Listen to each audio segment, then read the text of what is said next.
पाले पोसे आप लोग को इतना, अब जी जान लगा के मेहनत कीजिए, एकदम मन में विचार लेके कि आखिरी धनतेरस है माता जी आपके पैसे का, इसके बाद हम ही आपकी जिम्मेदारी उठाएंगे, और उस भावना से पढ़िए आप। लेकिन आप लोग लापरवाही बहुत करते हैं। कभी आप अच्छे से बैठिएगा, इत्मीनान से, और अपने आप से पूछिएगा कि जितना हमें पढ़ना चाहिए क्या हम उतना पढ़ते हैं।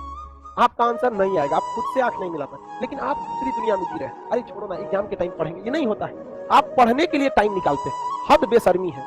आप पढ़ने के लिए आए हैं, आप टाइम निकालिए फालतू चीजों के लिए। चलो यार खाने पीने के लिए टाइम निकाल देते हैं, चलो हम कहीं घूमने के लिए टाइम निकालते हैं। लड़का की बेशर्मी की हद हो जाती है, पढ़ने के लिए टाइम निकालता है।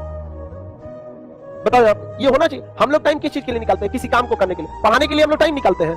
हमारा शेड्यूल बना है कि हर हाल में गला बजाओ, चाहे मर गए जिंदा हो ना, पढ़ाना पड़ेगा यहाँ पर, अब पढ़ाना ही पड़ेगा। हमने अपनी पूरी टीचिंग करियर में पर्सनल छुट्टी कभी नहीं ली कि आज हमारा पढ़ाने का मन नहीं है, आज हमको यहाँ जाना है, कभी ऐसा छुट्टी नहीं। दीपावली, दशहरा, ईद, रक्षाबंधन इस टाइप का रहेगा जो जेन्युइन छुट्टी होती है गवर्नमेंट के हिसाब से, वही आदमी देता है। लेकिन लड़का सब टाइम टेबल बनाएगा पढ़ने के लिए। कितना बेशरम हो लोग।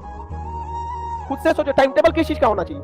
आलतू फालतू चीज का कि चलो 2 से 3 हम खाना पीना खा के आराम कर लेंगे, शाम को 4 से 5 1 घंटा थोड़ा मार्केट में जाएंगे, चाय पियेंगे, हालचाल दोस्त से मिलेंगे, उसके बाद पढ़ेंगे ना। इस का टाइम टेबल बनता है पढ़ने के लिए। कितना गलत। आप खुद से सोच के देखिए, आपका पढ़ने का टाइम टेबल होना चाहिए। इसलिए हमेशा जो पढ़ने के लिए टाइम टेबल बनाएगा वो पढ़ने में रह जाएगा। आपका टाइम टेबल होना चाहिए फालतू कामों के लिए, पढ़ने के लिए आए हैं आप, केवल पढ़ने के लिए। समझ आए ना आपको? आपका हर काम पढ़ाई के बाद होना चाहिए। हम कोई काम शेड्यूल नहीं रखते हैं आप, जब तक छुट्टी नहीं रहेगा नहीं रख सकते। कभी सुनेंगे आप बहुत रियर इमरजेंसी हो गया, कभी कोई चीज इमरजेंसी हुआ तो आदमी कॉल भी उठाता है। तो आप पढ़ाई से मजाक नहीं करेंगे। ये समय ऐसा है कि ये समय अमृत की तरह है। आप पैर धो रहे हैं अमृत से। विद्यार्थी जीवन में समय बर्बाद करना मतलब अमृत से पैर धुलना, चौपट हो जाएगा दुनिया। जो भी अपने विद्यार्थी जीवन को संवारा है, पूरी दुनिया उसको देखी है। आप अगर इससे खिलवाड़ करेंगे ना, चौपट हो जाएंगे। फिर आप पूरी जीवन आपको संघर्ष करना पड़ेगा। और जैसे जैसे उम्र बढ़ेगी ना, आपसे पढ़ाई नहीं हो पाएगा। हम लोग जब अपने स्टूडेंट लाइफ में पढ़ते थे, अभी सोचते हैं तो नहीं हो पाएगा। तो जैसे जैसे उम्र बढ़ेगी ना, पढ़ाई से मन भागेगा। अभी यही उम्र है, पढ़ लीजिए। बाकी आपके हर काम के लिए उम्र बचेगा। आपको जो हरा लाल पीला करना है आप करते रहिए, सबके लिए उम्र बचेगा। उसका तो कोई उम्र ही नहीं होता है यार, पढ़ाई का उम्र होता है। सलमान खान 52 साल की उम्र में लाल पीला हरा कर लेगा। कोई उम्र है? आज सलमान खान से कहिए कि तुम मैट्रिक की पढ़ाई करो, मन ही नहीं लगेगा उसको।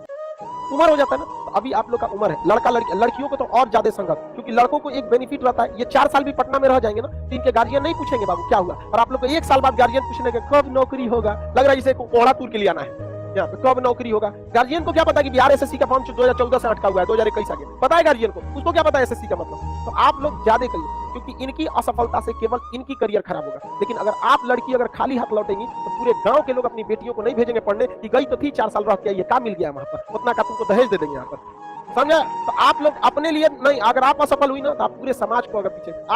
आज किसी के घर में लड़का होता है और लड़की होती है, ज्यादा खुश किस पे होगा? ईमानदारी से। ऐसा नहीं कि लड़कों ने कोई सिंहासन पहन के पैदा हुआ, उसको पता है कि कुछ करेगा लेकिन सफल होगा ही होगा। लड़की सब में ये चीज वो साबित नहीं कर पाई। मौका आपको दिया है, साबित करके दिखाइए कि आप लड़कों से कम नहीं है।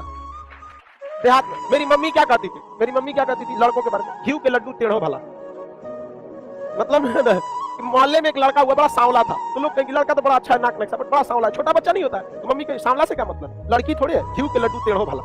मतलब समझ रहे? ऐसा नहीं है कि लड़के कोई सिंहासन पहन के पढ़ते, वो संघर्ष करके जी। वो अलग बात है कि समाज आपको उतना बराबरी का मौका नहीं देता, लेकिन ये मौका दिया है। कलम में वो ताकत होती है, ये तलवार को झुका सकती है। लेकिन इस समय को बर्बाद कीजिएगा तो आप एक समाज में अपराध कर रही हैं आप लोग। याद रखिए, आज महिलाओं की जो स्थिति है उसके लिए जिम्मेदार केवल आप लोग, दूसरा कोई नहीं है। अगर हर लड़की अगर सफल हो जाती, लड़कों की तरह सफलता रेट रहता, तो कौन नहीं खुश हो जाता लड़का लड़की का? आज भी पढ़े लिखे लोग जो होते हैं, उनके यहाँ लड़का पैदा हो या लड़की, कोई भेदभाव नहीं करते, क्योंकि उनको पता है हमको लड़कों को पढ़ाना है, लड़कियों को पढ़ाना है। लेकिन अनपढ़ लोग के घर में लड़का को पढ़ाएगा और लड़कियां को पढ़ेबे नहीं करेगा, उम्मीद बराबर रखेगा। ये कौन बात है? एगो को मोटरसाइकिल पे बैठा है, एगो को साइकिल पे बैठा है, सोच रहा है साथे पहुंचेगा, कहां से पहुंचेगा? सोचा बात। इसलिए पढ़ाई कीजिए। आप लोग के लिए त्योहार नहीं बना है, कोई त्योहार आपके लिए नहीं बना है। विद्यार्थी जीवन संघर्ष से भरा होता है। जिस दिन संघर्ष कर लीजिए, अपने पैसे से त्योहार कीजिए, माँ बाप को आप कराइए, और सफल इतना बनिए कि माँ बाप को आपका परिचय देना पड़े। आप अभी आपको पोस्ट ऑफिस से कोई एड्रेस मंगाते हैं तो आप अपने पिता का नाम लिखते हो उनके यहाँ पे, और हमारे पिताजी कुछ मंगाते हैं तो मेरा नाम लिखते हैं, खान सर के यहाँ। तो ऐसा कीजिए कि आपके पिताजी जब कोई